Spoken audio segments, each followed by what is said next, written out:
It's Jess with Emotional Fire Academy, here today to talk to those of you who feel disempowered about being an HSP. I totally get it, been there myself, so I'm here to offer you an alternative perspective on the true power of highly sensitive people from a vantage that maybe you've never seen before or heard of or understood in this way. So I'm excited to bring it to you. Subscribe to my channel. I put out new videos every week about tools, tips, and tricks to help highly sensitive people make the most of their sensitivity. And who am I? I am Jess. I am your driver operator on this journey. I'm a former firefighter. I myself am a highly sensitive person, and I am a master NLP practitioner. So let's dive right into this topic. As you can tell, I just love talking about sensitivity and human potential. So if you're new to the channel, welcome. This is what you're gonna get. So I've been brewing about this idea for a few days, and I finally kind of gelled it into this concept, this infographic that I want to present to you. So to me, there are two roles or archetypes that happen in life, in our psyche, in the universe, however you want to frame it. And that is of actor and observer. And there's two tracks then of the mechanisms of how each of these roles kind of work. Neither one is better or worse. They both have equal power. So when we assume, we all assume both of these roles on a daily basis. It's essentially the essence of a feedback loop, right? We take action, we wait to see what happens, we observe for feedback, and then we take action again. So we're all kind of doing this all of the time. But the true nature of a highly sensitive person bumps us into the observer track, just by essence of who we are. And that is because we perceive more, just naturally. We have a conscious perception of more information. And this, because of this, we often, that's when they talk about the overwhelm that HSPs experience, is because of that enhanced perception to receive information through our senses. That we're just getting more input, more data that we then have to do something with, process, and then release. And so that naturally kind of, it distracts us, it grabs our attention, right? When you have all this data coming in, you tend to attend to it. You just naturally kind of attend to it because it's in your face and making you pay attention. And so as highly sensitive people, we often kind of get onto this observer track. And I want to talk about each of these tracks and kind of more about the mechanism. These tracks obviously have different names. You could also call this in spiritual circles, they talk about feminine energy and masculine energy. This could be pursuer, receiver, right? There's a lot of different terms we could use to describe the essence of what each of these roles is. But as a person, we're doing both of them all of the time, and maybe we spend a lot of the time in one more than the other. And I definitely think as a highly sensitive person, I was in the observer position a lot, just because of the enhanced perception. We're just getting more data, so we're paying attention to it and observing it. And being like, what the hell do I do with this stuff? So just by our nature, and that to me is the true physiological difference between highly sensitive people and non-highly sensitive people, is that enhanced sensory perception. Because that it stems from that, and that's kind of what gets our attention and then we attend to. So let's go down each of these tracks. So the observer is the one perceiving. They're taking in data. They're noticing things with the senses. It might look like a more passive position, right? Because the actor is the one doing the action. The actor is moving through space. The actor is doing something with their body, with their mind, with their intention. They are purposefully taking action. The observer is purposely receiving information. They're receiving the information, they're sifting and sorting it, so both of them are actually active roles. It's not like, the observer is just sitting there like, yeah, whatever. As you know, being a highly sensitive person, it's a very active role. It's very demanding. It's very, there's a lot of stuff to go through in observation. Because true observation is really, noticing not only the big things, but the little things too, and how the sheer quantity of that can be, overwhelming. A lot. So, and I think that's what HSP's experience is like. Whoa, this is intense. This is vivid. It's intense. It's just so much. So let's continue. And I understand. I've been there myself. And I want to reassure you that that's okay. That's the nature of the observation experience, especially as a highly sensitive person. So when we get into the blue level here, we're talking about what is the active component of this role? What is this person, when we're in this role, what is our agency?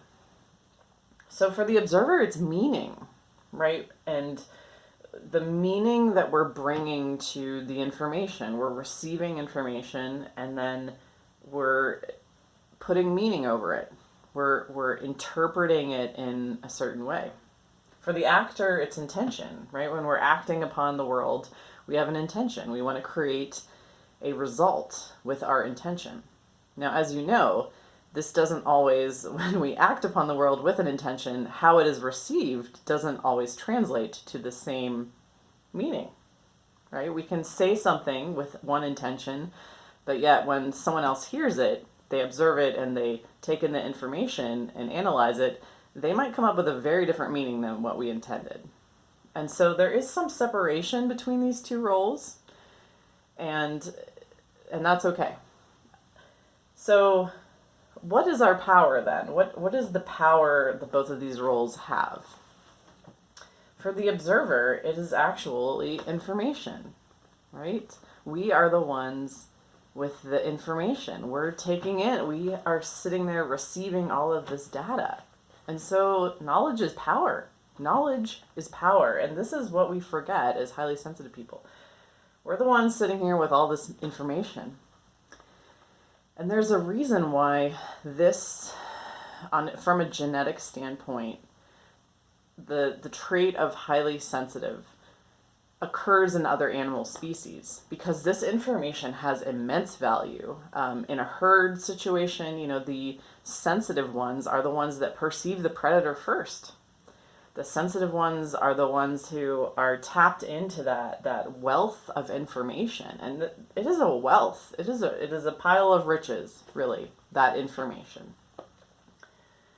And so in animals, this is a really adaptive situation to have in a small percentage of the population of an animal group, because those individuals in the group will then, they have that information. It's kind of the key to the kingdom, and they can then have the rest of the group act upon it, right? When they react to it, when they express that there's information that the others don't know about, then the action is taken. Then the herd runs, or the birds take off in flight, or, usually it's something to do with the predator, or even with a food source, when they might be the ones who smell the food source first, and then the rest of the herd or the group gets to eat.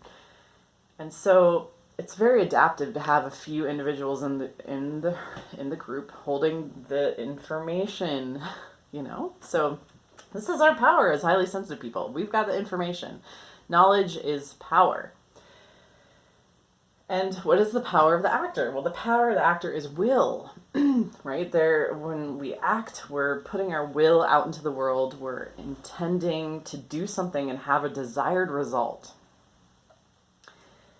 And it's when these things get off balance that we fall into these dysfunctional archetypes of feeling like the victim or the bad guy or the one that has to rescue everyone all the time. That's when the strength and the sensitivity get off balance. That is when we really experience that negative emotion. So I boil all of, each of these roles down to this balance that is the optimum. This is the essence of feedback, right? Imposing your will upon the environment and then being sensitive enough to perceive what happened and then readjust your actions and then go back out and do it again. This is the essence of the perfection of a natural feedback loop and this exactly in our lives. Like, because without both of these in balance, you'll find that, if you're imbalanced in this, you might find, you have all this information, you're bogged, you feel victimized, and you forget that you have the strength then to act upon that information and to actually interpret it in a different way. I'm going to talk about this in a second. Whereas an imbalance in strength, and I see this a lot with my first responder clients, is that they know that they can act upon their environment. They have this strength, but the sensitivity part kind of there's this dulling of the sensitivity where there might be a conditioning to assume that people are a certain way, and there's this then self-protective mechanism that gets built up for first responders where they kind of get burnt out and crusty. And I myself experienced this because as you're going out in the world and being strong, and the actual ability to detect that subtle sensitivity kind of gets buried beneath layers and layers of just assumptions and things that we experience that we interpret a certain way. And then the ability to sense in a pure and true and present way just gets pushed aside. Not that the capacity isn't there, but it just is kind of in the background.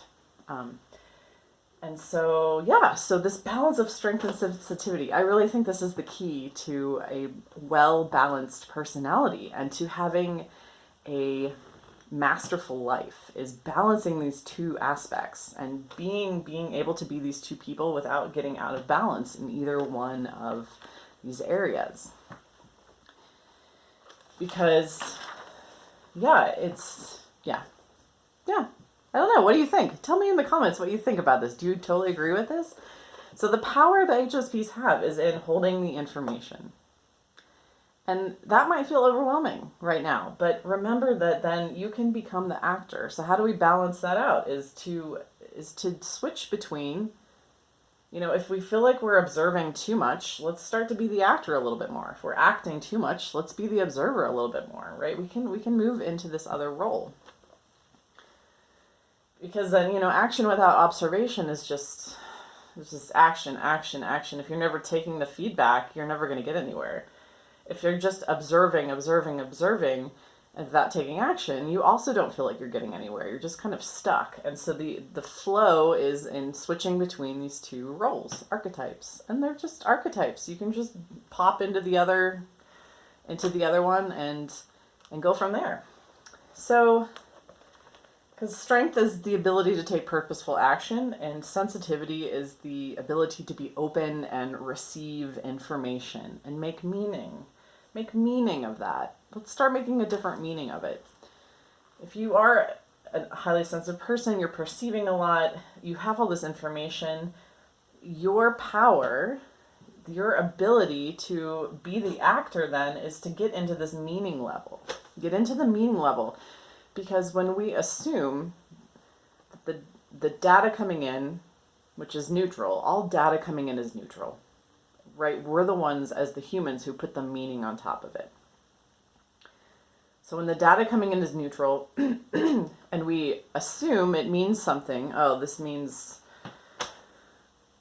that, or if I said this, that means that, we're always, as HSPs, we're constantly going over meaning and making meaning and thinking about meaning. What does this mean? Does it mean if I overshared? What does it mean if he said this to me? But if I don't do that, what does that mean? We're always kind of churning and thinking about the meaning. So let's start infusing some of our intention into it. Let's bring back that active element of using our intention into the meaning. So the emotional first aid part, which I want to offer you, is, what does this mean? What does this information that I've just received mean? And what do I want it to mean? What do I want it to mean about me, about who I am, about the world? What do I want it to mean? Because that's where our power is. And how will I start infusing more of the meaning of what I want? How will I start reframing things in a way to mean what I want them to mean? Because information is neutral. When we assume that A plus B equals C, this equation of, I'm assuming that, he said he hates me, so he really does hate me. And that's all there is. And then stopping at that assumption, we're allowing our prior conditioning to run the show, where we could be running the show. Our intention could be starting to run the show of meaning. If he says he hates me, maybe I realize, he's really just having a bad day. There are alternate meanings. There's always alternate meanings to every piece of data. And realizing that is where our power as highly sensitive people is then infusing our intention, being like, I am going to look for alternative meanings and allow myself to believe them just as much as I would the meaning that my conditioning might have me first assume. Right? Let me say that one more time. I am going to intentionally look at the other meanings because they are equally as true as whatever meaning might have been my first just gut reaction, because that first reaction is often our conditioning. It's our habitual thinking. It's what we've been taught and believe from our parents, from our teachers, all this stuff, this kind of programming. That programming that is just running on autopilot. That's the first, because that's the most practiced meaning.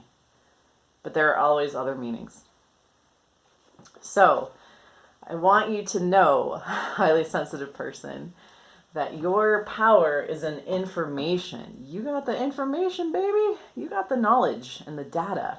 And so then infusing your intention and your will to make meaning of that, and then to take action, then become the actor and take action on that in a way that is intentional, and starting to shift the meaning of who you are and who the world is and how you move through the world in the way that you want, as opposed to feeling like a victim and to feeling like this is just happening to me. I'm just receiving this information and I can't do anything with it. Oh, yes, you can.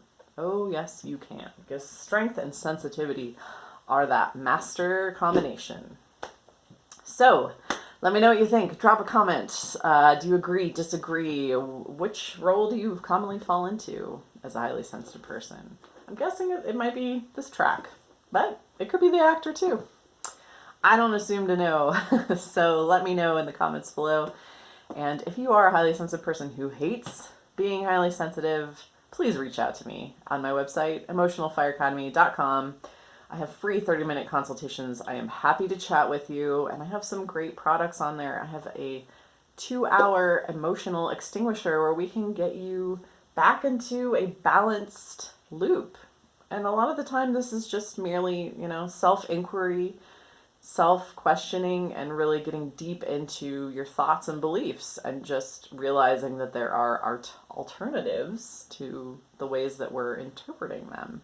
So, this is deep, important, powerful work for us HSPs. Thank you for watching. Have a fabulous day. Bye.